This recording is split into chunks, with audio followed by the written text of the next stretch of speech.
Yeah, I mean, it's, as you can see, you know, it's streaming. Okay, so it's all set. Okay? Is there anything that you think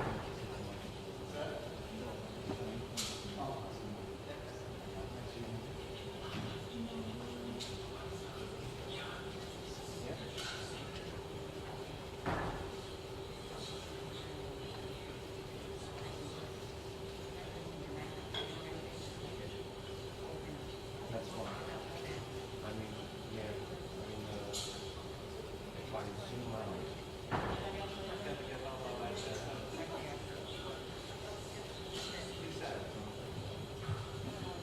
and yet you can hear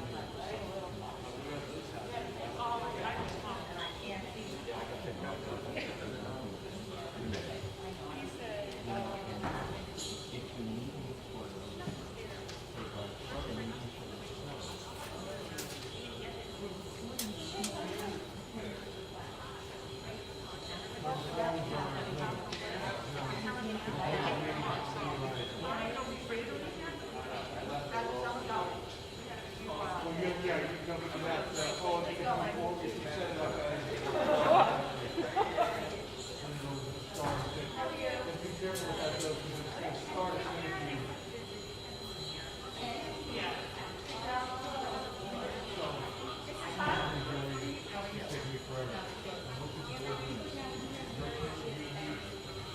part-time status,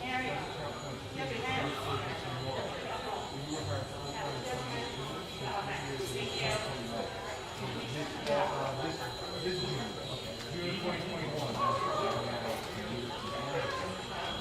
Right, but you were hired in 2018, so if you work a 4 year, it would be 2022. So 3 years, it would be 2021. Yes, sir. And you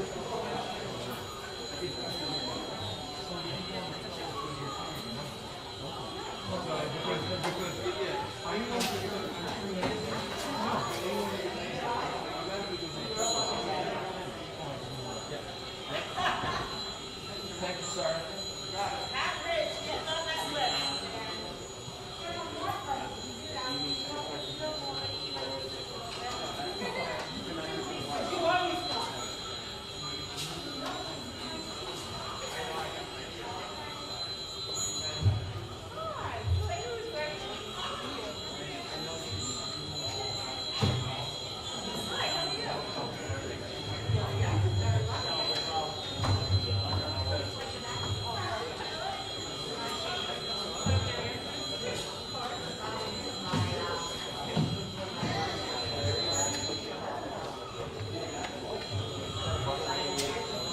We'll see. Thanks.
Well, it's disconnected automatically. So every time you come to Heavy, you're actually wherever you go into the district, it'll connect automatically. Oh, really? I got part one.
evening, everybody. Would you all please rise and join us in the pledge?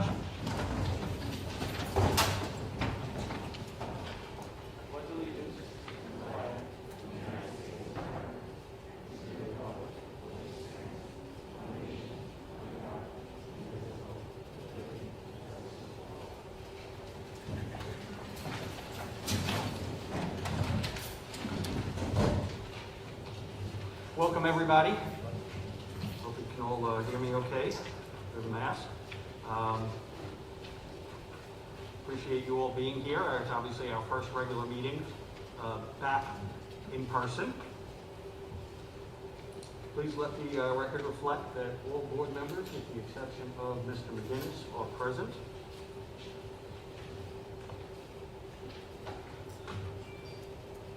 Just like to let everybody know, if you had looked at one of the earlier version of the agenda, that we have revised the agenda to remove the vote on the Massera property for further discussion and investigation. Okay. Are there any members of the public wishing to speak on an agenda item? Thank you very much. Can I have a motion for the approval of minutes of July 7th, 2020 as contained in your backup? So moved. Discussion? All in favor? Opposed? Motion carries. Personnel? Mr. Taylor? Did I miss something? Oh, I apologize. Okay. I also have a motion for the approval of minutes of the July 27th, 2020 special meeting as contained in your backup. So moved. Discussion? All in favor? Opposed? Motion carries. Okay. Now, Mr. Taylor, please show. May I have a motion for the probationary appointment of Caitlin Crowley, speech pathologist, effective September 1st, 2020 to August 31st, 2024. So moved. Discussion? All in favor? Opposed? Motion carries. May I have a motion for the approval of the regular substitute Daniel Slawowski, elementary, effective September 1st, 2020 through June 25th, 2021. So moved. Discussion? All in favor? Opposed? Motion carries. May I have a motion for the approval of the change in title for Michelle Jacala, part-time assistant cook, effective August 27th, 2020. So moved. Discussion? All in favor? Opposed? Motion carries. May I have a motion for the approval of the resignation of Byron McRae, Director of Security, effective August 29th, 2020. So moved. Discussion? All in favor? Opposed? Motion carries. May I have a motion for the approval of the resignation of Margaret Harrow, bus attendant, effective September 1st, 2020. So moved. Discussion? All in favor? Opposed? Motion carries. May I have a motion of the approval of the resignation of Lily Ann Youngelman, part-time food service worker, effective July 16th, 2020. So moved. Discussion? All in favor? Opposed? Motion carries. May I have a motion for the approval of the retirement of Anna Harris, school nurse, effective October 1st, 2020, after 18 years.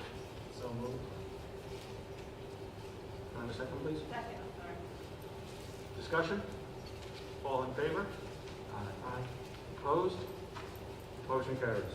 May I have a motion for the approval of the retirement of Michael Lakova, senior, bus driver, effective September 1st, 2020, after 20 years. So moved. Discussion? All in favor? Opposed? Motion carries. May I have a motion for the approval of the probationary appointment of Marie Averso, bus driver, effective September 1st, 2020. So moved. Discussion? All in favor? Opposed? Motion carries. May I have a motion for the approval of probationary appointment of Leif Gunderson, bus driver, effective September 1st, 2020. So moved. Discussion? All in favor? Opposed?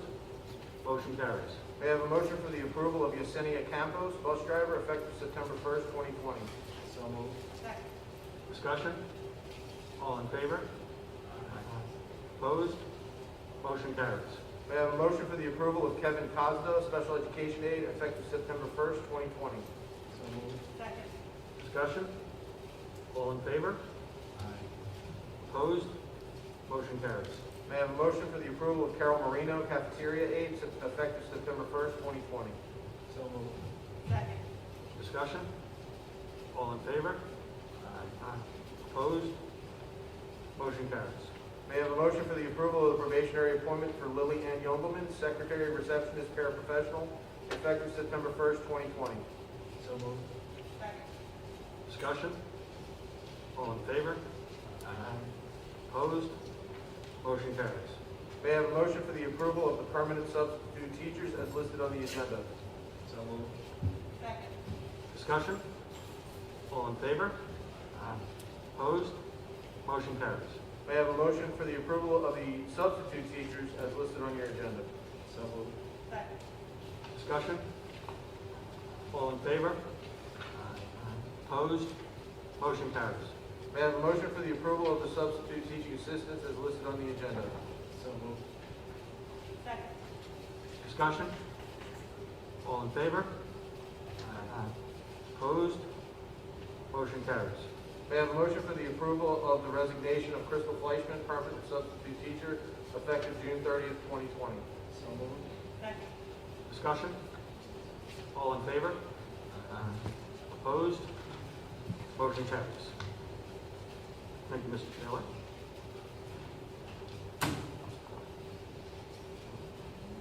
Okay, curriculum update, Mrs. Morrison. Thank you, Mr. Geller. Good evening, everybody. Planning is underway and ongoing for the commencement of the 2021 school year. I would like to take this opportunity to thank the administrative team and the teachers that have been collaborating throughout the summer in regard to the most effective ways that we can approach the in-school, hybrid, and remote learning instruction this year. I would also like to take this opportunity to thank all of the parents that have reached out to district office with their questions, and we are hoping to answer many of those questions here for you this evening. Kindergarten through 8th grade, elementary and middle school students are tentatively scheduled to attend school every other day starting September 8th throughout the month of September based on the first letter of their last names. Any parent that has a conflict with the days to which their child was assigned to in-school instruction should contact the building principal to determine if any adjustments or accommodations can be made. Pre-K students will start full-time every day on Monday, September 21st, 2020. The September schedule at the elementary and middle school levels allows for elementary classrooms and buildings to operate at half density as we transition and acclimate to new building and classroom procedures and protocols related to COVID-19. It will also provide our youngest learners with the opportunity to see their teachers in smaller group sessions every day so that consecutive school days do not pass without in-school instruction.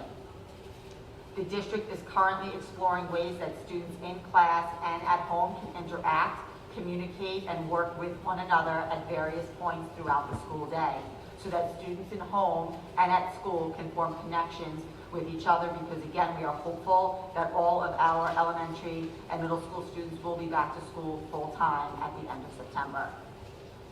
Elementary and middle school teachers will prepare students for independent practice work and extension activities to complete on the alternating days throughout September when they are not physically present in the building. We are currently looking into ways for elementary and middle school teachers to check in with our students on the days that they are engaged in learning activities from home throughout the month. Those options include, but are not limited to, the implementation of blended learning practices, the use of webcams, Google Meet experiences, and live streaming of classroom activities. One of the main goals for school days when students are not physically present in the building is to ensure that students and teachers have the opportunity to interact with each other on a daily basis and for the continuity of instruction to be maintained. As previously noted, the logistics are still being worked out. While present in school throughout the month of September, teachers and students will work on team building activities, establishing relationships, getting acquainted with COVID-19 related procedures, settling back into the school environment, and exploring the use of the technology platforms and devices that they will be working with should we have to transition to a remote learning instructional model at any point during the year. Student accountability through all instructional models will include daily attendance taking via our Infinite Campus student management system, graded work, expectations for active engagement, and behavioral responsibility. It is the district's hope and current plan to have all pre-K through grade 8 students back in school on a daily basis as of Tuesday, September 29th. Hybrid classes at the elementary and middle school levels throughout the month of September are estimated to have approximately 10 to 15 students per classroom. The elementary school principals are currently in the process of planning orientation experiences for our pre-K and kindergarten students before the start of the school year. Information will be provided to all parents as soon as it becomes available. While all students, including pre-K and kindergarten, will be physically distanced throughout the school day, they will be socially and interactively engaged with each other.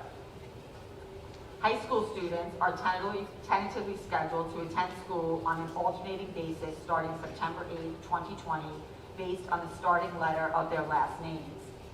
Students with the last names that start with A through K are assigned to Group 1. Students with the last names that start with L through Z are assigned to Group 2. Any parent that has a conflict with the group to which their high school student may have been assigned should contact Dr. Bridgman to determine if any adjustments or accommodations can be made.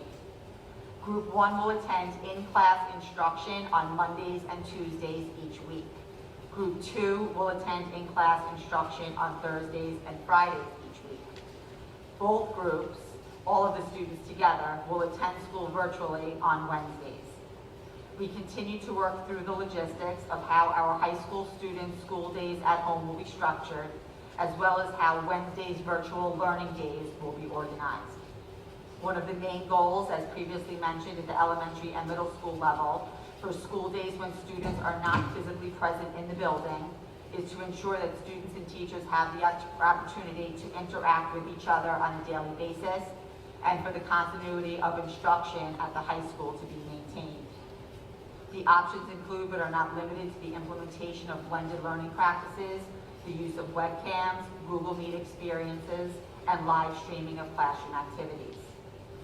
While present in school throughout the month of September, high school teachers and students will work on team building activities, establishing relationships, getting acquainted, settling back into the school environment, and exploring the use of technology platforms and devices that they will be working with should we have to transition to a remote learning instructional model during the school year. Again, at the secondary level, student accountability throughout all instructional models will include daily attendance taking via Infinite Campus, graded work, expectations for active engagement, and behavioral responsibility. The high school will operate on a tentative hybrid schedule until further notice. We will continue to evaluate that model throughout the month of September. And similar to the elementary and middle school levels, we are estimating that our hybrid classes at the high school will have approximately 10 to 15 students in them. Parents of students in kindergarten through grade 6 will be provided with the opportunity to select a virtual learning option for their children. The virtual learning option will allow students to be instructed virtually from their homes. Information in regard to the virtual learning option will be shared with all K through 6 parents at some point next week.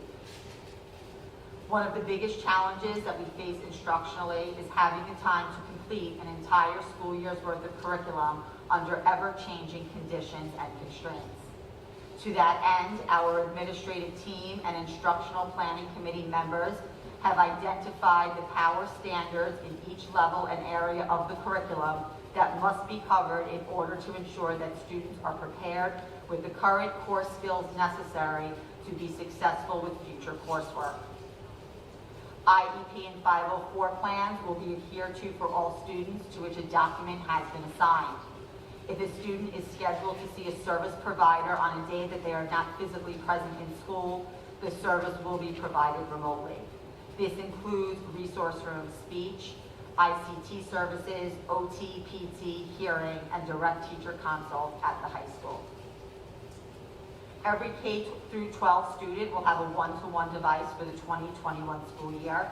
Kindergarten and first grade students will be receiving iPads. Second through sixth grade students will receive Chromebooks, and every 7th through 12th grade student currently is in possession of a Chromebook.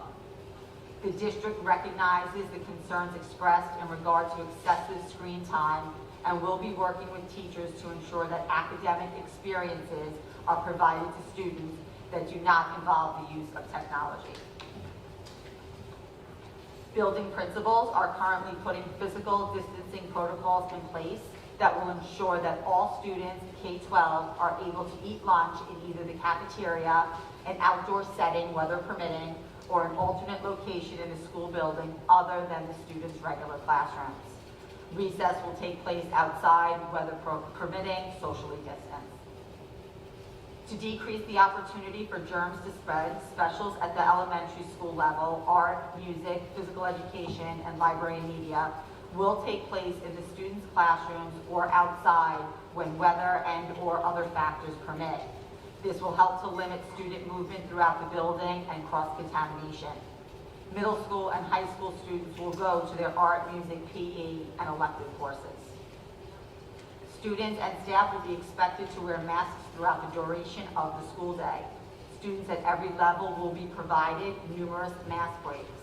Mask breaks will be facilitated by classroom and/or subject area teachers. Any student with a medical condition that would prevent them from wearing a mask safely to school will be expected to provide appropriate medical documentation to the school's nurse and building principal. In order to provide as much consistency as possible with this ever-changing situation, the hybrid and remote learning schedules will be as similar as possible to the schedules that students will follow during typical in-school instruction. In preparation for the 2021 school year, teachers were recently provided with professional development in the use of Smart Notebook, Google Classroom, and Nearpod. Additional professional development will be provided in August and on upcoming superintendent's conference days to support our teachers with the instructional strategies and skills necessary to provide effective hybrid and remote instruction via our various technology platforms. Professional development in this regard will continue throughout the school year. Professional development opportunities are also going to be offered to parents that would like to learn more about the one-to-one devices and instructional technology platforms that will be utilized for instructional purposes throughout the year, and that information will be forthcoming within the next week or so. Thank you, Mr. Geller. Thank you, Mrs. Morrison. Okay, Mr. Compitello will discuss the meeting of the Safety Committee. Right then. Okay, the Safety and Security Committee met on the 23rd of July at 08:30 in the morning. It was a virtual meeting. Members present, Mrs. Burns, Mr. Geller, myself, Mr. Tussey, Ms. Morrison, Ms. Bellotti, Dr. Friedman, Anna Fulton, Tim Horton, Moran, Jack Mascalco, Mr. Marquardt, Mr. Mullins, Mr. O'Farrell, Ms. Williams, James Bossy, Byron McCrae, Joe Dixon, and Sean Wallace. Peter McCann, Anne Marie LaRosa, and Wayne DiMarzo. Health and safety issues. The district was at that time in the process of drafting its required reopening documents. Protocols were detailed in accordance with the state, DOH, and SED guidelines. The document was due on the 31st of July. It was submitted on time. Personal protective equipment for health screening and hygiene purposes will be purchased for classrooms, health offices, and other school locations. This includes, but is not limited to, hand sanitizers, goggles, face shields, disposable health supplies, and masks. Students and staff will be encouraged to bring their own masks to school each day, but the building will have an adequate supply, if not bought. Social distancing is required in all schools. This means that even while staff and students wear masks each day and maintain a 6-foot distance must be maintained unless there's an appropriate barrier. Classroom configurations are being explored that will enable students to safely maintain distance. The cost of various options is being provided to the board and other personnel. Other concerns will be addressed, including cafeteria, main offices, faculty rooms, bathrooms. A suggestion was made to have staff sign in and out of the school by swiping a card to minimize congestion. in the main office in the morning meetings, and that will be done. All safety drills will be conducted in accordance with SCP guidelines. Mr. Bonsi discussed the protocol that will be followed for cleaning and disinfection of all areas on a regular basis. In an effort to protect the safety of students upon their return to school, facility used by outside organizations will be severely limited. Mr. Blatty discussed transportation problems requirements and disinfecting procedures. Okay, and as you all probably noticed on the way coming here, there's now a security booth being put up on Lions Path, which should be up by the 24th of August. So, Thank you, Mr. Capitello. And Mrs. LaRosa will discuss the Education Committee.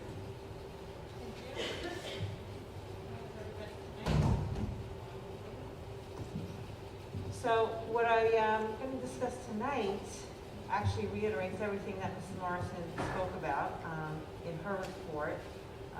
That report was something that was presented to the board on Tuesday evening in the effect of what we will be experiencing as we open school. And I know over the past week, 2 weeks, we've had so many questions that have come to us via email or other ways about what that is going to look like for our kids. I suspect that there are many questions out there tonight, either people at home or people in the audience, and I just really wanted to say here tonight a couple of things. We will do our best to answer those questions and work through all of the issues that inevitably are going to arise as we open school. There are things that we have not thought about. There are things that we think will work and may have to be changed as we go. Nobody is prepared for any of this, not one school district, not one. We're fortunate enough that we, I believe, have found a way to put our elementary school kids back 5 days a week. There are other districts that have to put their elementaries on hybrid plans and are only attending 2 days in school. It's unfortunate that we cannot get our high schoolers back 5 full days right now. I'm hopeful that as the year unfolds, we may be able to do that. And that's really what we should all be pushing for. Because at the end of the day, we need our teachers. Our students need our teachers. And I've said this before to a number of people. One of the biggest influences over the lives of my children as they went through Westside High School was their teachers. It directed them in their future endeavors, and I cannot even begin to express to you how important that personal connection is. As far as the technology piece, which is something that has come up a lot over the past week and a half, and being able to leverage the technology we need so that the students can be present in the classroom even when they're at home, there's a lot of varying opinions on that, and there should be, right? So our ideas come out and we give our point of views and express ourselves and trying to answer the questions, fix the problems, and move on. There's one thing I thought about today, which I'd like the administrators to think about as you're trying to work through the technology issues that are going to come up in the high school for the children trying to log on. Over the course of a couple of years, Steve and I have attended a lot of New York State School Board workshops and conventions. One of the workshops that I attended was about technology in the classroom. And the technology was remote learning. And that remote learning was an important piece to districts upstate New York in the North Country. Because those districts are small. And you could have a high school with one kid in one grade who needs to take, I don't know, some crazy physics class, and it's one student. They're small, but they may be geographically used. Yeah, They might be and 20 miles apart. And so they have a virtual system in place where that student can log on to a classroom that's operating 60 miles away and take that course and be able to fulfill the requirements they need or they want to move forward. So this technology has been used. It has been used successfully. We haven't had to do it here on Long Island, but I think that, and I speak to the administrators when I say there are people out there that could help us and maybe answer some questions if we reached out in that manner to them to see what some of those pitfalls are. So I think that's the end of my education committee report to Mr. Geller. And I just wanted to again reiterate that our students need our teachers. They need them every day. Thank you, Mrs. LaRosa. And Mr. McCann will discuss the meeting of the Finance Committee. Thank you, Mr. Geller. Welcome, everyone. Nice to see everyone here in person, as many as we can have, and the people out on the webcam. So, Finance Committee met on August 11th. Committee members present were Amory LaRosa, Ron McGinnis, and myself. Other board members in attendance were Steve Geller, Rich Antonello, Tom Compatello, Anthony Pesci.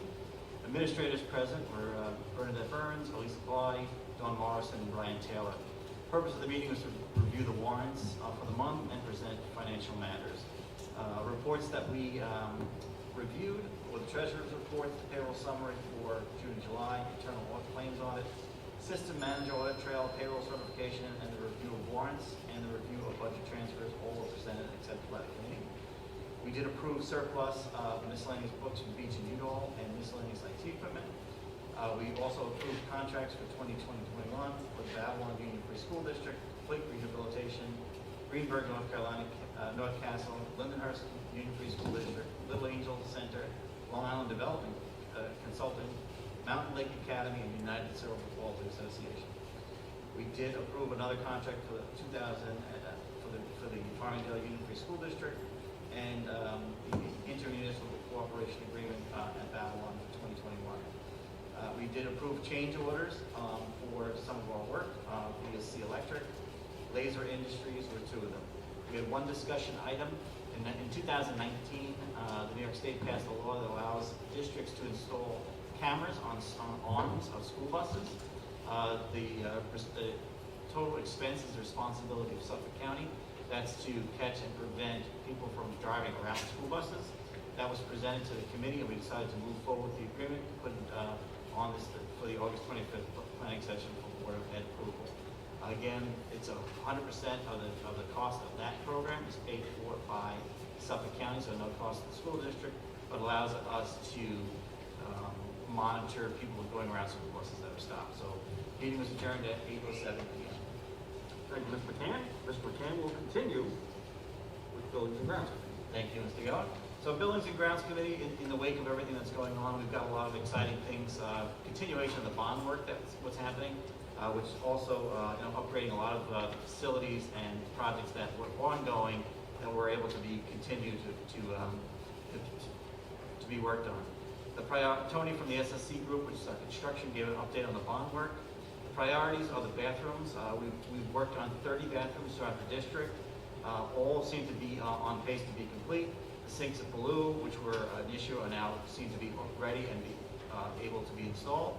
Bottle filling stations were slightly delayed, but should be ready for the fall. A handicap ramp at the boys' gym and the high school is being completed. In-ground garbage cans are on order and should be ready. We've replaced the blinds in all the rooms and should be ready for the start of field. For those of you who had a graduating senior this year, were able to sit on a new turf field on the stadium, which was replaced as part of the bond work.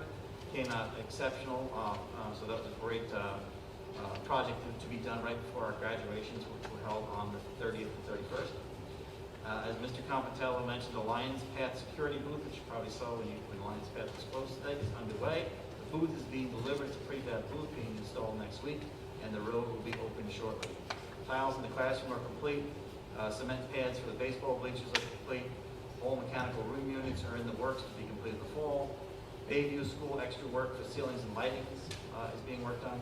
The planetarium is delayed to November due to COVID-related issues with the vendor, nothing on our end. So that will be in November. We've got additional paging projects which we considered, which we presented. The pool work is underway. The pool currently is not used due to COVID, but we do have some valves and things that need to be replaced. And backup generators are set to be upgraded this fall, and I guess you probably all appreciate that after last week's hurricane, to keep the district running, especially as we need the technology that's out there. Other items, we had some tenant requests from Bridges and ask us for additional storage, which we're considering, and additional discussion about tents for use for outdoor spaces. We feel we can accomplish this without tents and still use on the outdoor spaces effectively. The summer cleaning is being completed. All staff is being trained on deep cleaning procedures. and all PPE and COVID supplies are in-house and ready for the start of the school year. All of the cleaning supplies are hospital-grade supplies, so that's all in place. So from the Buildings and Grounds Committee meetings, we are progressing and will be set ready for the start of the school year. Thank you. Thank you, Mr. Camp. Ms. Pilati will discuss business items. Thank you, Mr. Geller. May I have a motion for the approval of budget transfers 3901 through 3915 for the general fund and 3907 through 3914 for the capital fund?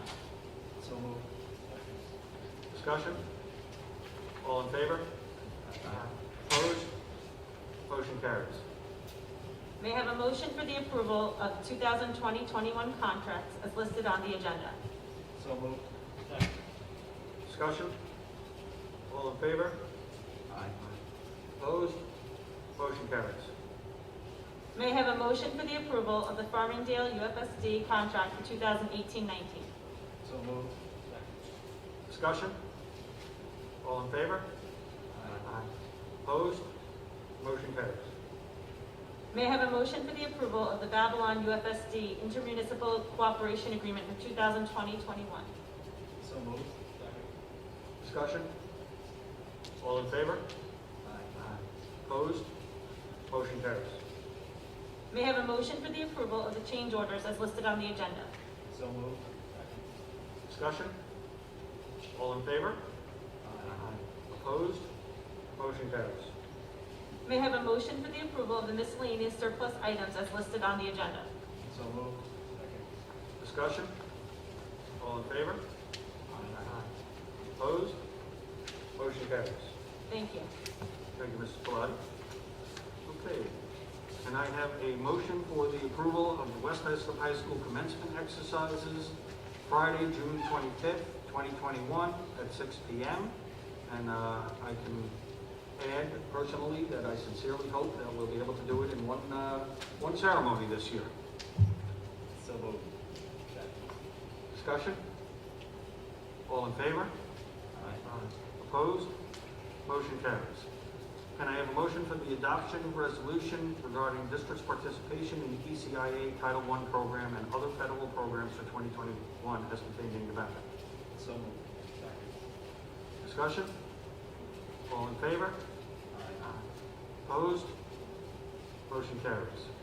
Can I have a motion for the adoption of resolution regarding the designation of the superintendent to determine entitlement for attendance of the schools of the district?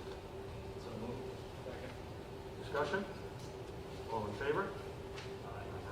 Opposed? Motion carries. Can I have a motion for the adoption of the resolution regarding certification of qualified lead evaluators of teachers and building principals having successfully completed the training requirements? So moved. Discussion? All in favor? Opposed? Motion carries. Can I have a motion for the adoption of a resolution regarding certification of qualified lead evaluators and evaluators of teachers having successfully completed the training requirements? So moved. Discussion? All in favor? Opposed? Motion carries.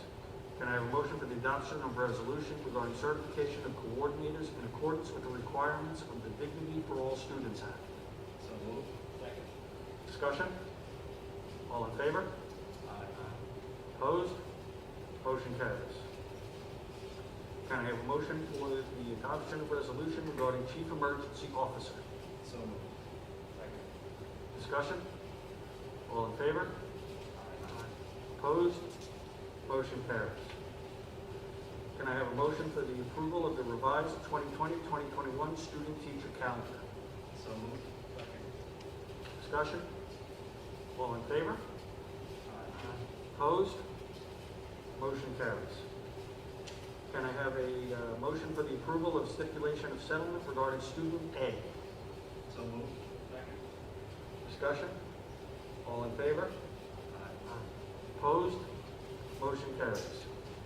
Can I have a motion for the approval of stipulation of settlement regarding student B? So moved. Discussion? All in favor? Opposed? Motion carries. Mrs. Burns? Thank you, Mr. Geller. Mr. Geller alluded to the anticipated graduation ceremony for 2021, but I would just like to comment on the ceremonies that we had on July 30th and 31st. We were in the unfortunate position of having to break up our senior class of 370 students into 6 separate ceremonies, but it was really a lovely, both evenings were really terrific. The weather was in our favor.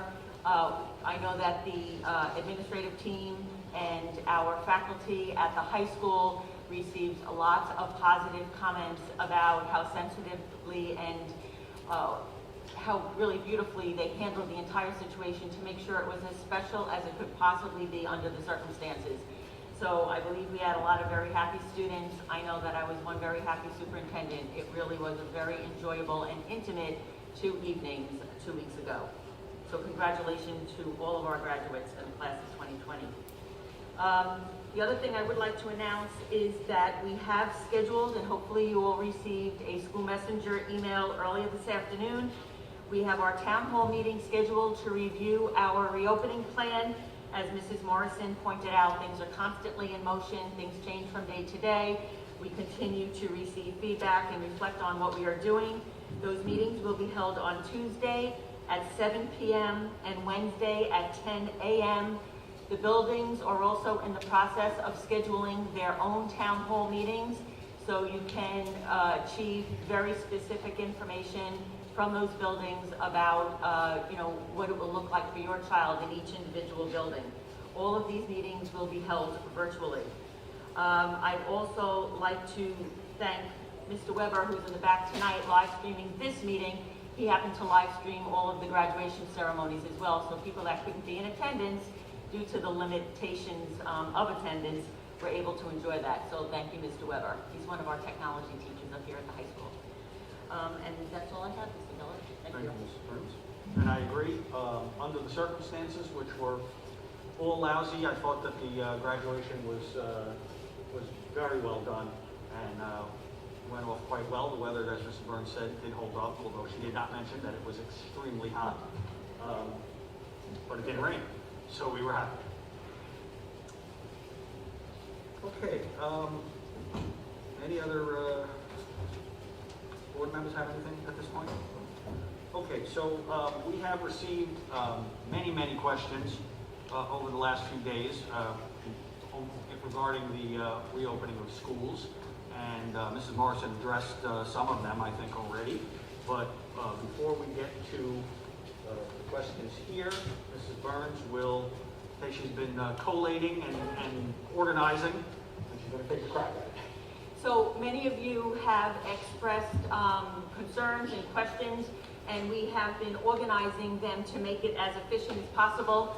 We will be updating the frequently asked questions. It was updated on August 10th, but it clearly needs to be updated again. The information is changing very quickly. We will try to get that done for you by early next week. It really, Mrs. Denninger, who was my administrative assistant, does a great job of taking the information, we answer the questions, and she puts it together and posts it for you. So hopefully you find that informative. The other thing we've done is, since we could not accommodate everybody in this auditorium that we would have liked, we took the questions for those that had asked questions for the board meeting. Mrs. Morrison addressed many of them in her update, but I'm also going to review a couple that had come to our attention that may answer some of your questions. So first of all, we recognize that the hybrid schedule for those first 3 weeks of school for our elementary and middle school parents, some of you may have some child care issues. South Shore Children's Center and Ask Us have both informed us that they will be able, on a limited basis, to provide some child care. And I'm sure that we all know that there are some other very reputable child care facilities we're fortunate to have them in our catchment area here in West Islip. So that information, as we get it, will be posted on the parent information page of our website. If you're interested, you can go there and take a look. It had come up earlier when Mr. McCann had done the update. Someone had asked if the school district will be renting tents at this time after consulting with our facilities department. and our principals, we don't see the need, but if we find out that we do need to rent or lease tents, then we will certainly pursue that. If the school district closes again due to a corona outbreak, what would be the contingency plan? At that point, we would go fully remote. We do have a plan that we will be posting on the district website. That's one of the things that the governor has required, that we post our remote learning plan on the website, and that should be going up shortly. Mrs. Pilati, there's a question about whether we have received any grants from the federal and/or state government regarding Reimagine Education, and as we know that we would not be eligible because our student population does not rise to the poverty level that requires. Could you possibly talk about what we have done to mitigate some of those expenses?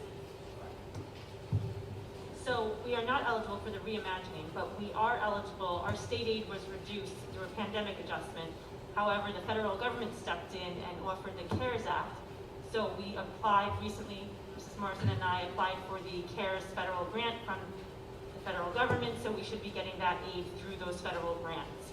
We have also taken all of our all of our COVID-related expenses and are going to be submitting those to FEMA for reimbursement through FEMA.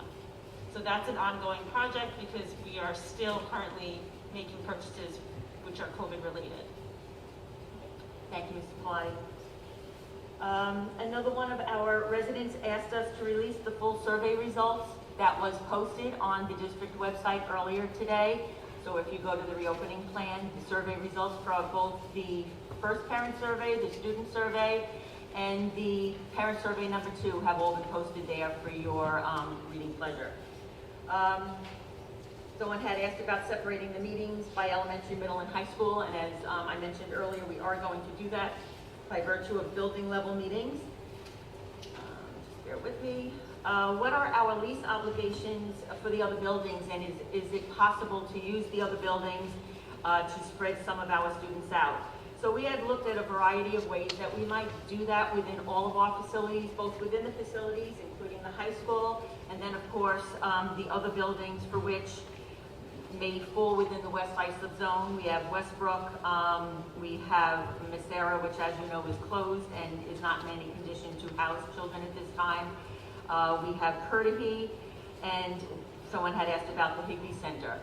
So Westbrook and Curtahee are almost fully rented. So we have long-standing leases with them. We cannot take those buildings back at this time for this purpose. The Higbee Lane Center is actually owned by the town.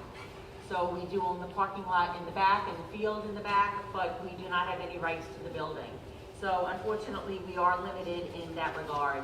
But I think that the plans that we are coming up with and the principals and their teams are working very diligently to make sure that we can accommodate our children within the facilities that we have right now. We had a couple of questions about protocol, and Mr. Taylor is our Executive Director for Human Resources, and he is collating handbooks for our students, for our faculty, and he is handling many of the various items that come up as it relates to contact tracing and what we would do in the event of a COVID case. So, Mr. Taylor, would you like to talk about that a little bit, if you don't mind? Yes. One of the questions that was asked was about the health screenings. Our staff must complete a health screening prior to the arrival at school each day. The questionnaire will be posted online and accessed through the email and or a QR code. My office will coordinate monitoring those daily health screenings. Parents and guardians must screen their children before sending them to school each day by performing a daily temperature check. Additionally, parents must be alert to other signs of illness that may require that their child stays home from school. Periodically, the building health aide, which we are in the process of hiring to support our nurse's office, will be confirming with parents and guardians that these daily health screenings are being completed. There was another question about when can a staff or student return to school after COVID-related symptoms or a positive COVID test. Schools are required to follow the CDC guidelines for allowing a student or staff member to return to school after exhibiting symptoms of COVID.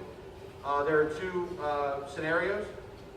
In the first scenario, if a person is not diagnosed with COVID-19 by a healthcare provider, they can return to school once there is no fever without the use of fever-reducing medicines and they have felt well for 24 hours. If they have been diagnosed with another illness, they can provide a written note from their healthcare provider and return to school or work. And that's our normal policy for illness.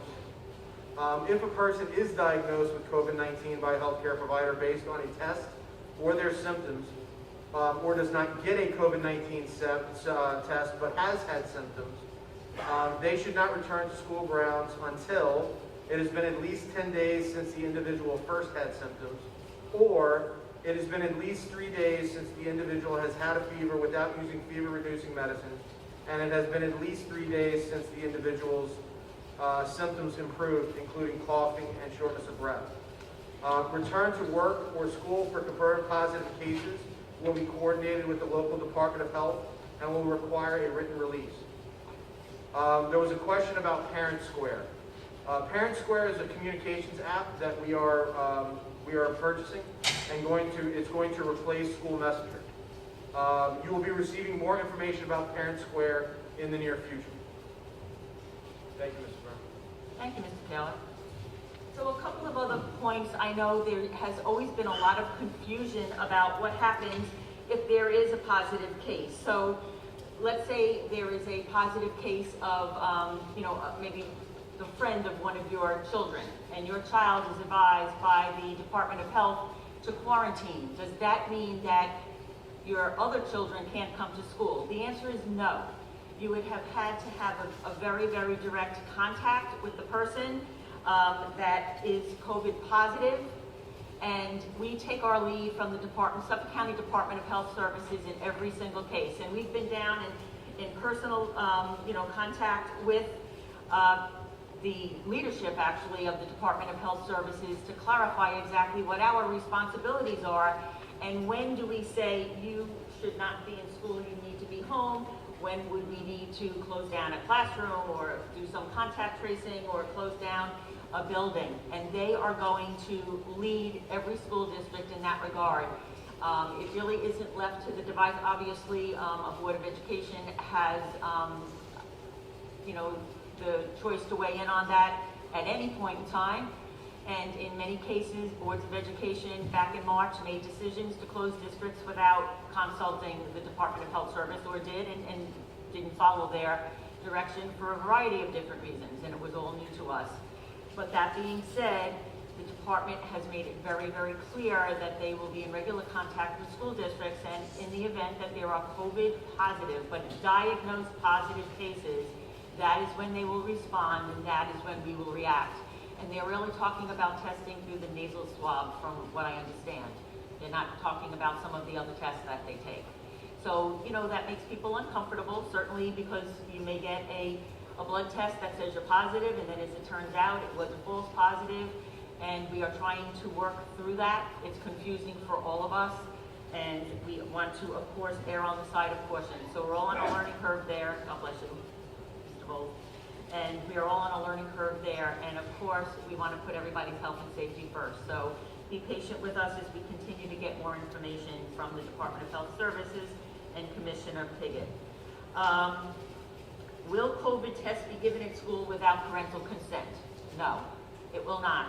School districts are not, to my knowledge, personally testing for COVID. There's all kinds of issues related to that. However, we are responsible for ensuring that that happens should the needs arise. So, but we will not be doing it here in school. Let's see. How are the school's HVAC systems being upgraded to meet the recommendations of the high filter quality to combat the spread of the virus? So wherever we can upgrade the filters, we are doing so. To MERV 13, unfortunately, some of our filtering systems are quite old and not compatible with some of the upgraded filters right now, but we are in the process of relooking at all of that throughout the district. And then we had some questions regarding the masks. I know that is a very, very popular item. So every time we ask the question of the professionals, we get the same answers.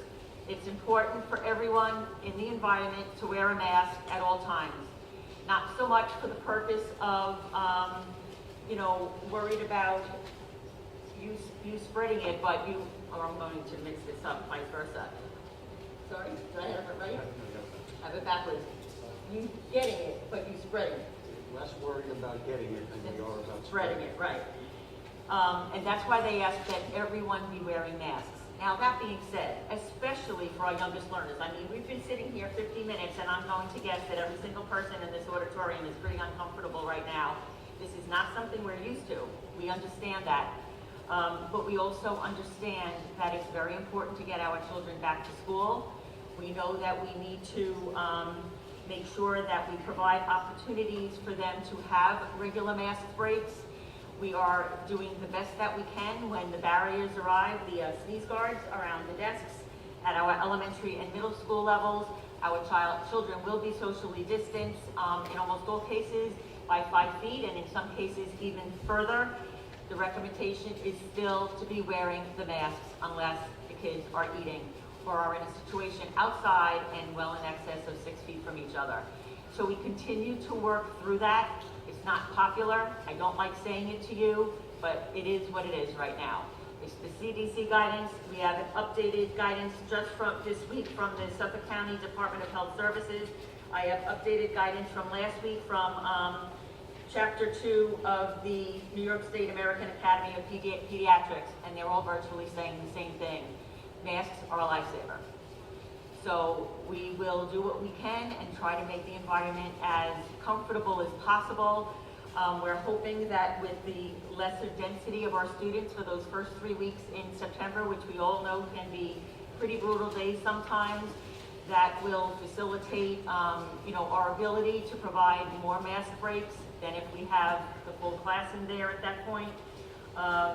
So we are doing the best we can in that regard. Finally, I do have some, from one of our residents, some non-COVID questions, non-reentry questions. So they relate to the Macera building, and we do not have the answer right now, but we will be sure to provide it to the board, so I'll read it into the minutes. But what issues, if any, did BOCES raise regarding the disrepair of Macera prior to planning the capital improvements back in 2015? Did the scope of the architect's review and recommendations regarding the capital improvements include Macera building, and if not, why not? If so, what were the findings? What, if any, capital recommendations regarding Macera were made by the Buildings and Grounds Supervisor and Committee at the time the improvements were being planned? And finally, what was the financial impact of leasing the Macera building in the years leading up to the lease's expiration? So we will get that information for the board and the resident for the September meeting. Thank you, Mr. Police. You're very welcome. Yep. Yes, many of the other questions were for the town hall meeting, and we will be addressing all of them at the town hall meeting, and I'm sure many more, and plus they'll be posted on the website. Yes. Okay. Mrs. Seltzer. Good evening. Thank you very much for your time, first of all. My name is Brianna Sesser, and along with my husband Chris, my son Mason will be entering AU as a kindergartner in September. I have been an educator for 16 years and teach high school biology in the Nassau County District. My husband also as well, for 15 years. So we fully understand we're in the trenches with you, that there are many challenges getting back to school. However, I really am concerned about the kindergarten students coming back. My husband and I really are very concerned about how the plan has changed. We started off with every day in school, which we're very, very excited about, and now we're going to be in a hybrid to start the first 3 weeks. Students at this age really need consistency in structure. Any student does at my career. I know teachers will do their best to try to engage these students remotely, but I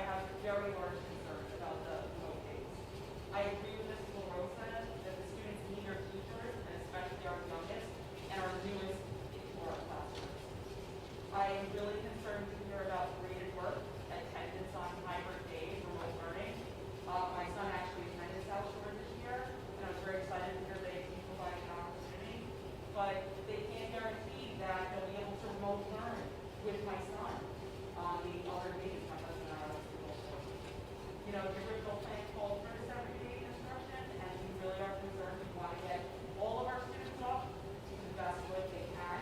I will be entering this world September 3rd when I go back, and it will be interesting to say the least. We really want to understand why we made the change, and we hope maybe we consider getting the kids back into the right space. Thank you.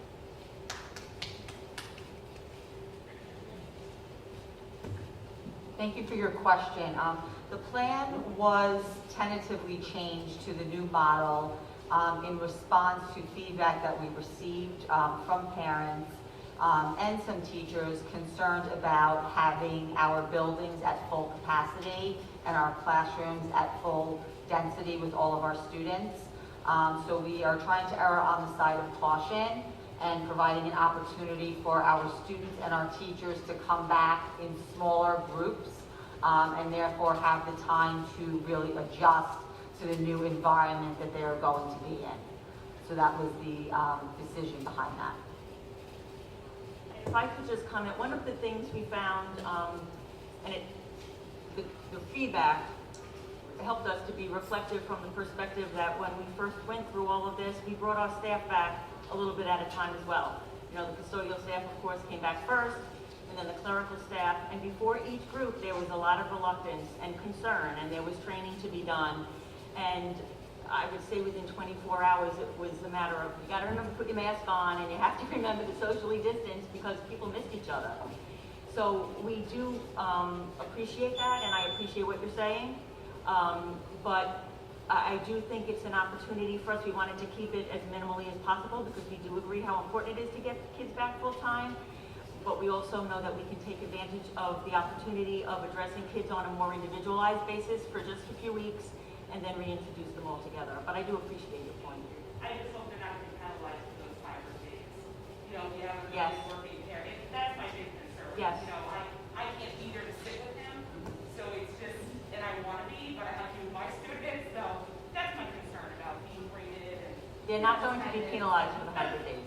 Absolutely. We're happy that you brought that up this evening, and I will definitely have a conversation with the elementary principals in that regard. Thank you very much. Thank you.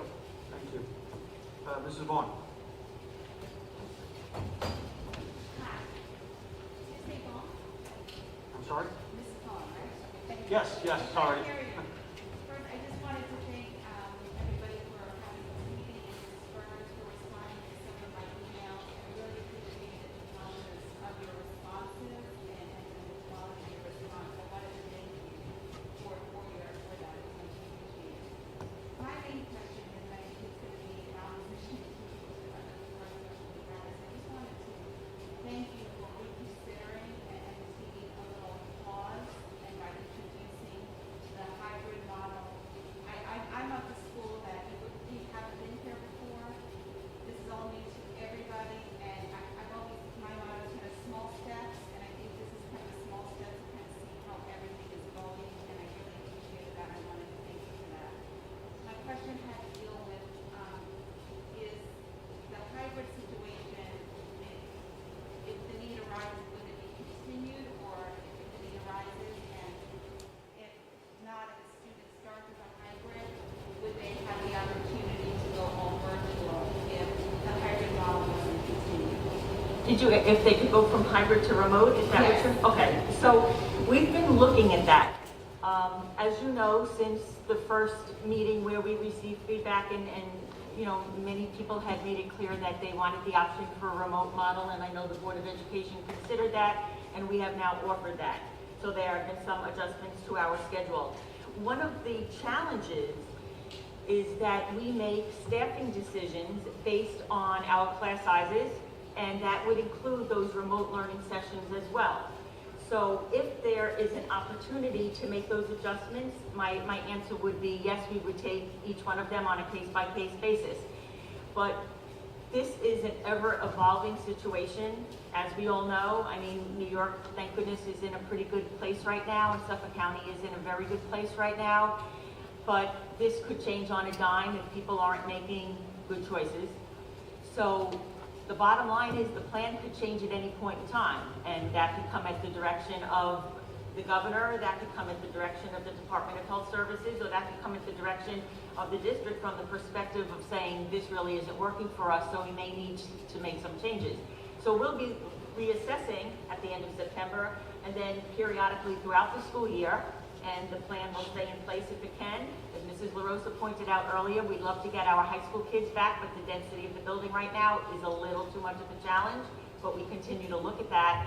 But as far as moving about between the types of instructional offerings, it's really something that we have to look at and see what we would be able to do. The last thing I would want to promise in either direction is to say, yeah, no problem, you're in, we have, you know, however many kids in virtual, and then turn around in January and have people want to go back to the classroom setting, or vice versa, and other parents have made decisions about their child based on the class sizes they knew about going into September. So we're just trying to be fair to all of the parties there, but we're keeping that in mind.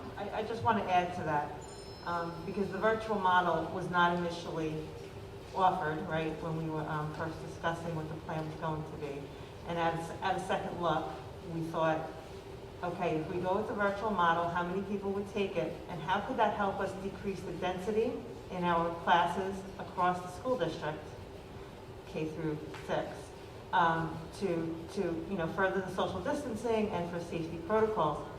So the mindset here is that if you pull out for a virtual model, you're going to have a dedicated teacher for that virtual classroom. And if you're a second grader, you're going to be with second graders from across the school district that have all chosen that virtual model, and you will have your own classroom. So switching back and forth between the brick and mortar and the virtual will essentially mean you will change teachers and you will change classmates. So that's, you know, the first thing to consider there. And the second thing, as Mrs. Burns has pointed out, it will skew the numbers that we have already now planned for in the brick and mortar buildings.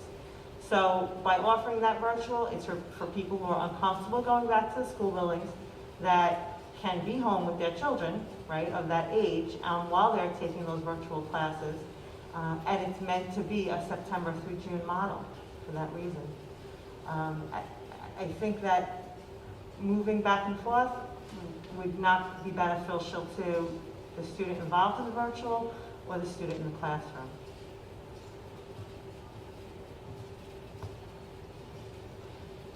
Thank you. Mr. Oblash? Good evening. I just want to thank everyone sitting up there for your time and effort, planning. I'm part of my own district's reopening committee. I know it's a lot of work, and I know it changes on a daily or minute-by-minute basis. I want to kind of circle back to the masks, and I completely understand the need to wear them and why we're wearing them. I guess my concern as a parent is I want to know what my child's day is going to look like in school, and being that just we can see in this room the kind of the vision of how we feel about reopening, I think leaving those decisions as far as the number and frequency of mask breaks to staff members is kind of a recipe for disaster. Because there are many staff members who are returning that perhaps haven't left their homes since March 16th. There's other staff members returning that are, you know, acting as if it's a normal summer. So with that being said, during my own organization's reopening meetings, I know there are teachers who are completely against mask breaks and having the students take off those masks, and there's others that are for it. Now, with my 4 children, I think that there should be some type of district policy. So I guess my question is, would you consider having some type of district-wide policy? I know Sayville just adopted every 30 minutes, there's a 5-minute break without a mask on, whether that's in another location, in the classroom. But I think if it comes from the district, it's something that the entire district will follow, and it'll certainly benefit our children that are sitting in school. I know looking around the room, I can see everyone here kind of struggling having this mask on, going on an hour straight here. I hate for my children to come home in tears because they didn't get that break until lunchtime for whatever reason. I think just having a set time or a set schedule for those breaks would benefit all the children. And actually, John Stimmel and I had a conversation about that early this morning. So we have 3 days of superintendent's professional development, superintendent's conference days. That was one of the reasons that the board approved the change in the instructional calendar today. And those are the types of things that we need to come up with some uniform guidance with all of our staff members, and we do recognize that, and that will happen. It's an excellent point. It's definitely true that some of our teachers are very concerned about it, and so it's definitely universal in terms of district to district. So we will absolutely welcome that. Thank you. Can we take a math break? Go, 30 seconds. Before we started, Mrs. Laura said I already had a fight over the mask. So,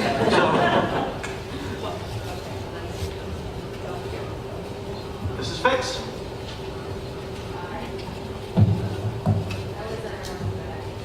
So, thank you all for your hard work. I know that none of this is easy. My issue is really around curriculum. Anybody who's listening to grants, so, we're 3 weeks away from school, and I have no idea what my child today is going to be like from a virtual perspective. My expectation is that there will be synchronous virtual learning going on, but I haven't heard anybody say that, right? And I haven't heard anybody commit to that at all. And I'm really concerned about getting to the curriculum. And I'm being selfish. My child's going into 10th grade, 10th and 11th grade, critical years for college preparation, SAT, ACT. She doesn't get all the curriculum, she will not do it. So I have to understand what our plan is, and I haven't heard one. So if someone can explain to me what you think a virtual day will be like, and how this is gonna work going to school 2 times a week, and essentially, since it's a blue and gold day, there are some classes that only meet in person once a week.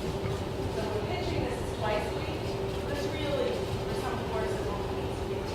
And then I also need to understand what changed from our last meeting, because we were gonna do the 2 to 3 every other day, and now we're only doing these 2 days, and I don't really understand why we take off Wednesday, and so. Mrs. Morrison, before you answer, just for the sake of those that are watching on YouTube, I'm just going to hopefully summarize your question properly, Mrs. Fix. So Mrs. Fix is concerned about our ability to get through all of the curriculum with the hybrid model at the high school, particularly for those students that are in a situation where they are getting themselves prepared for graduation and they need to hit those graduation standards. We already know we missed 3 months for all intents and purposes of school last year.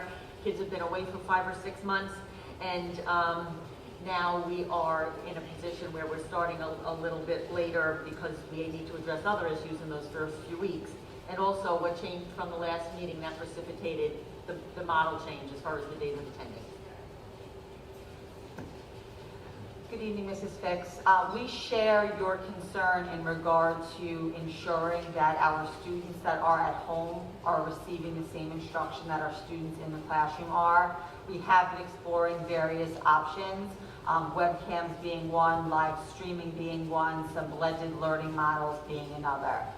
We recently had instructional planning committee meetings this week, and we are going to continue those discussions. Challenges were presented, so I have asked the committee members to go back and continue discussions, and we are going to meet early next week. So I'm hopeful that within the next 2 weeks, we will be able to share some more specific information.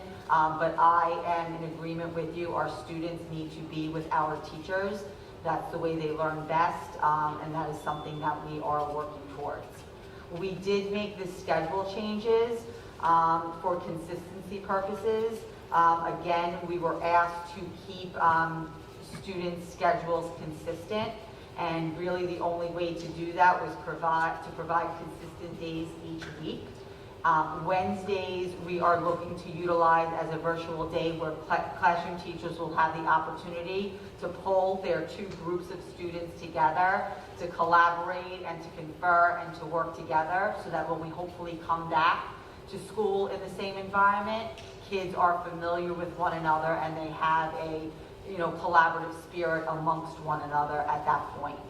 So Wednesdays would be utilized for bringing those 2 groups together in the virtual environment. What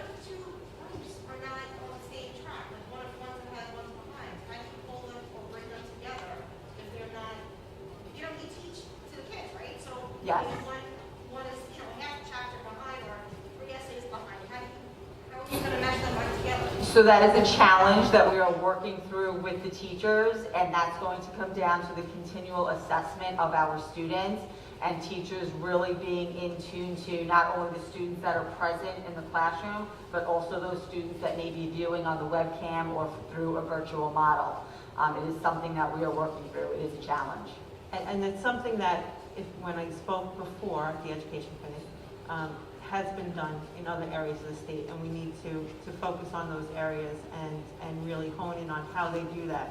I will add that third day, that Wednesday, as we started discussing what the high school is going to look like, and the first model had them going 3 days, 2 days, 3 days, 2 days.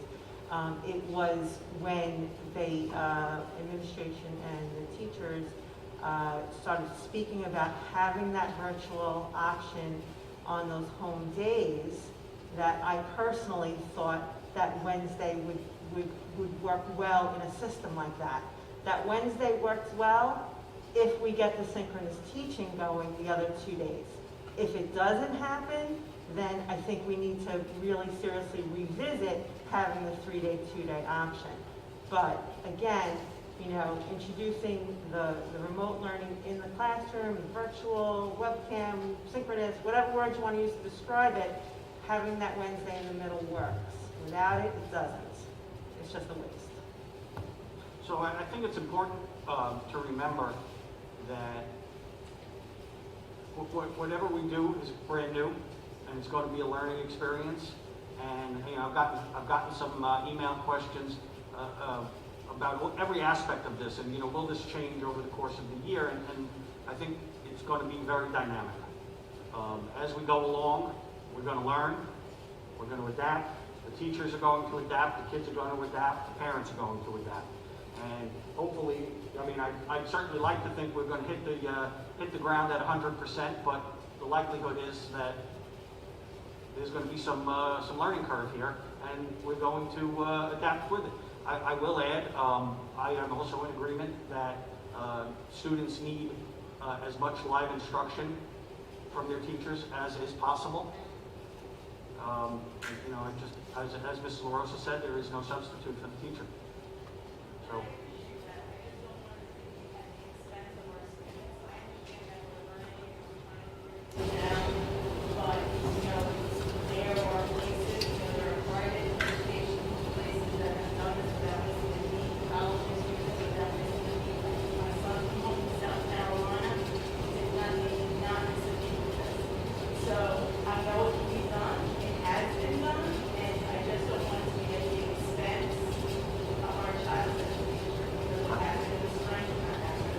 I agree.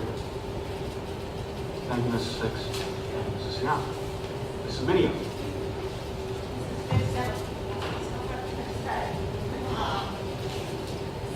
And I know I saw all of you on TV. My position again. As long as I have the right and the amount of stuff saying it. So, we just feel that it's just should have started into my stuff. But I did have some questions. Mrs. LaRosa, we had talked about this one country upstate, and you talked about the technology, so just can you have a little bit more information? Was it that the student that was remote was able to tune into the classroom? Was he suggested that maybe that the projects be assigned or not? I think it was all that, to be honest with you. It popped into my head as I was Ms. driving LaRosa, home today. would you repeat the question for the folks at home? Mrs. Minio was referring to, when I spoke before about the district in the North Country that I remember hearing about that uses the, when you have the mask on, your brain just doesn't work. No, you didn't hear me say that. It works. Mrs. Minio was asking before when I referred to the district in the North Country in the workshop that I attended that spoke about using technology in the classroom and how, what that looked like and how that worked. I'll be honest with you, again, it popped into my head as I was driving in my car today. I don't know why, but it just did, that I had attended this workshop, and it was way back, Steve, when we were first bringing smart boards into the school district. So I'm talking years and years and years ago, because we didn't have them then. And that's why I attended the workshop, so I can hear about how it was being used. And basically, the gist of it was you can have a student in a school district that is, 1 or 2 students, and they're not going to run a class of physics, whatever, AP physics for 1 or 2 students in his high school. So he's able to log on during his period to another high school class located in a different part of the state that was running a physics class, and he took his class that way. So he never had to leave his, home school, and he got credit for it, and it appeared on his transcript. So clearly those districts work together. I think it might have been run through BOCES, Finger Lake BOCES up there. And I think that is definitely something for us to look at and investigate to see, what kind of pitfalls they were, what kind of infrastructure they needed for the technology to make sure that, systems don't go down when everybody's trying to log on. These are the questions that the teachers are raising, and rightfully so. I will also add that, through this whole process, honestly, these administrators are working so hard. Honestly, night and day, you can't even. And they have Zoom meetings that they're doing with staff members, with parents, with board members, with administrators to try and really get everybody on the same page. And we've been fortunate enough to attend those meetings over Zoom, to listen to the concerns, to ask follow-up questions. And I will tell you that when we first started talking about it in July, it was, almost like you could see the arms folded. No, it's not going to work. Absolutely not. We can't do this. It won't work because of this, that, and the other thing. And the last meeting that I, sat in on and heard, I heard change, okay? I heard more receptive to this idea that we are going to have this remote virtual thing going on in our high school. So I'm ever hopeful that, we'll get there and we'll address the problems as they come up and be able to pivot and change. The one thing that everybody in the community, in this room, has got to remember that we truly are all in this place, a hateful place, and that we have to make it work for our children. That is what is important here, our children. It's pandemic education, and we have to do what we have to do to get through. Maybe I should start out by saying my concern is my so that's not that If they what, Ruth? I'm sorry, say I one. said, I should have probably said at the beginning, thank you for all the work you have Yeah. done. I'm not grateful. I'm very grateful for all the work that you're doing, very thoughtful, and you're trying to cover every base that you can to make it as perfect as possible. So I do appreciate it. But on the other hand, when I hear that we're not able to visit the committee, like the district said, to a virtual learning where the children that are going to use their class and continuing education. I just need to reiterate again, nothing against anybody's work ethic or our teachers. I love our teachers, and we never want them to work in a position that was harmful. But last year did not work. My kids did not get the information that we needed, and I understand that we're in a certain time. We didn't know we were coming back. We were backing up from the state homes, and I get that. But I suggest that we start this year like we ended last year is not acceptable. And I keep saying it, I know I do, but I need to just keep reiterating that. I just wanted to just ask a question. You had said that you're trying to keep the schedule similar to what they are. What does that mean? Because there was no schedule last spring at all.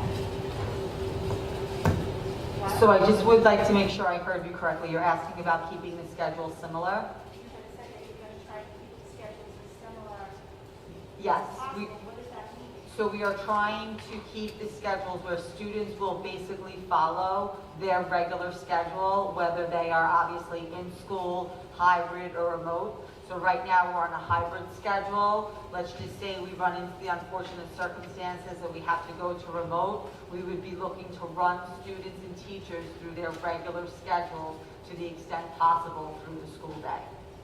with maybe some slight time adjustments, but students would expect to have their classes every single day at the time that they would have them when they were present in the school building or on the hybrid model. The last thing is Mrs. Burns, you just said something really important that I took away. You said that, you know, everything can change at any time.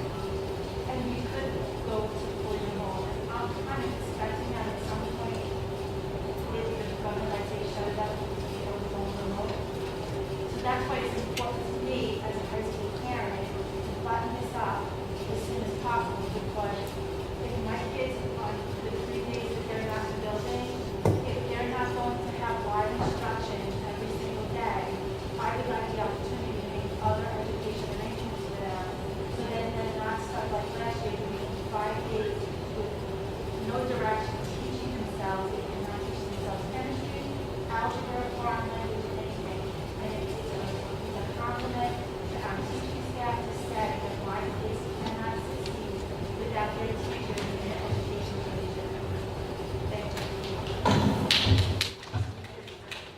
So, for those of you at home, Mrs. Minio was just saying how important it is that the children have an opportunity, for all intents and purposes, to be exposed to each of their curricular subject areas on a daily basis. And if we were to go to the remote learning option at some point during the school year, and I certainly hope the opposite is true, we're bringing our high school kids back full time, but I certainly share your concern about the alternative, that there is a very prescribed schedule for the students so we don't miss a beat.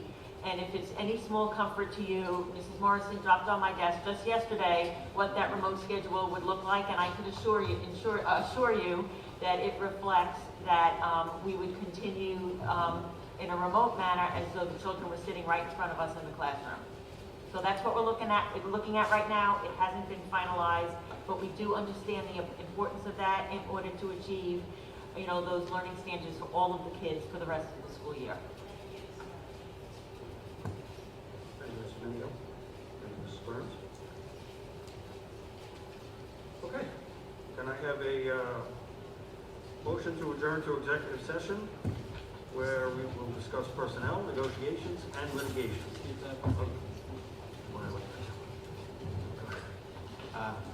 Thank you, Mr. Geller. Before we adjourn, I just wanted to give a little perspective from my world. It's not to sway anyone's vote or to sway anyone's opinion of what they should do with their children, in terms of we're in a very precarious world now. I spent my life in healthcare. I'm not a clinician, but I spent my life in healthcare in hospitals and doctor's office the last 30 years. As many of you know, my wife's a special ed teacher here in Beach Street. She's a cancer survivor, immune compromised. I have 3 children, one in Beach Street and 2 in high school. And, you know, I'm in a lot of us are in the same situation that you guys are in terms of, you know, what does the future look like September 8th when we walk into the school. But just to give perspective from what I see here, and to the compliments to the administration, the teachers, all the committees that are out there, to do what's best for the kids, to get them, as we all want, back in school 5 days a week. And again, just where I stand from my family perspective is my wife is a teacher and my children will be back at school on September 8th. We feel the plans that are put in place, and we know this could change on a day-to-day basis. It's fluid, it's dynamic, as we said. But we feel what the district is doing, the board, the administrators, the teachers, is the right place for us to be on September 8th for all those reasons. So I just wanted to give a little perspective from my standpoint. So thanks for attending, everyone. Yeah, you know, Mrs. Minio, you mentioned having anxiety over it, and I think it's fair to say we all do. I'm sure everybody here does, but just rest assured we are committed to doing the best we can for the kids. And I should have said thank you first, like everybody else did, so I apologize. But it's not. You'll owe it to us. It's not that, you guys are really thoughtful, and really, I've always, when we look at the budget, I always say, Mrs. Burns, she's only 1 day in the shower, she's figuring out where she can pull money from, and I appreciate that, it's not that at all, it's just, the control is out of my hands,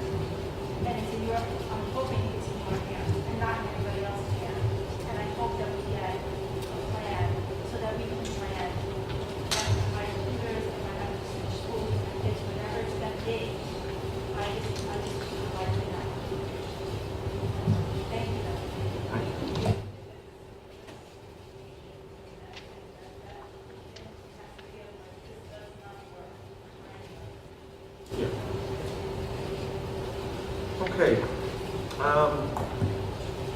Can I have a motion to adjourn to executive session? I had a question. Okay, can you ask your question and then if you don't mind putting in a card, please, after? Sure. I saw the Macera project was on the agenda, but it got taken off. Can you explain why? Yeah, I did address that at the start of the meeting. We did revise the agenda to remove that because the board needs to have some additional discussion and investigation of the issue. Understood. Secondly, you obviously have the ability to do surveys, correct? Right? You sent surveys out? Yep. Can we get a survey for the whole, for the people in the town that want to know about the Macera project, who's for it, who's against it? Is that possible? It's not Yeah, gonna well, cost but you anything, right? that's why we do a vote on that issue. But you're probably wasting your time if people are against it, aren't you? And you're wasting everybody else's time. That's why we have the vote. Okay. I mean, to me, there's no hurt in understanding the opinions and the voices of your constituents, right? They always have a chance to come and voice their opinion and say. Well, they couldn't come here if you only allowed 50 people. No. It's not us that didn't allow 50 people, it's a state law. Sorry, the state law only allows, so I'm trying to do for the people who aren't.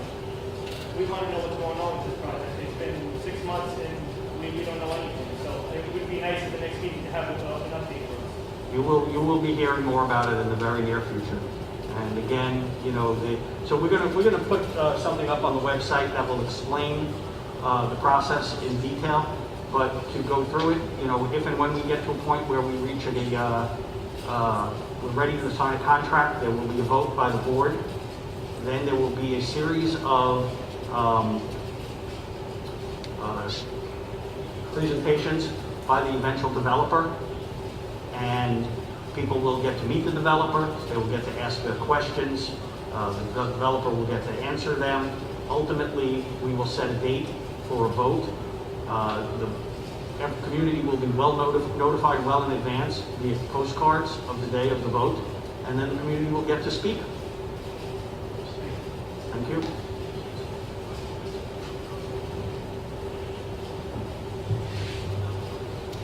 Okay. Okay, motion to adjourn to executive session. So moved. Discussion? All in favor? Aye. Opposed? Motion carries. Thank you all for joining us. Be safe and be well.